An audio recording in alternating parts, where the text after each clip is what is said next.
I was just having a conversation with someone about giving advice, and I'm talking about requested advice, not the kind that you simply share without asking first. But if someone requests that you give them advice, what is the best way to go about it? In my coaching practice, my goal is to ask as many questions as I can to get people to share more and more information.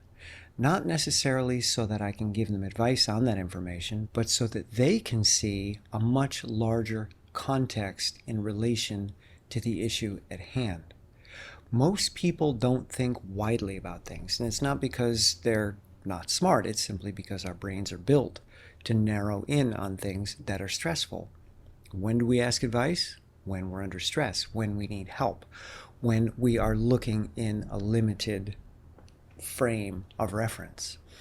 So my job as a coach is not necessarily to tell people what to do.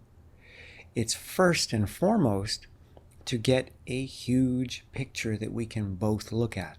So I've got to dig, I've got to be the investigator, and I've got to ask questions that cause people to build the reality that they're currently inhabiting, to add as many pieces as they can. Then we can take a look at it together. And perhaps I can offer some suggestions, some things to try, but it's not simply about me looking very, very quickly at what's going on with them or hearing them share a single sentence about a particular incident and saying, oh, I know what you should do. You should have told them this. Well, I have no idea because I'm not seeing the bigger picture. And maybe they're not seeing the bigger picture either. So when someone asks for advice, we have to think about the original meaning of that word. It's actually a French term, comme avis.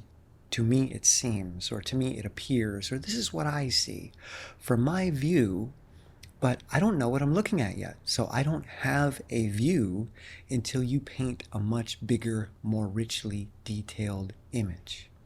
So if I give you my advice, if I tell you what I see based on very little evidence from you, then what I see is not based on your life, it's based on my life. And you'll even hear people say this, well, if that had happened to me, this is what I would have done. Yeah, but it didn't happen to you.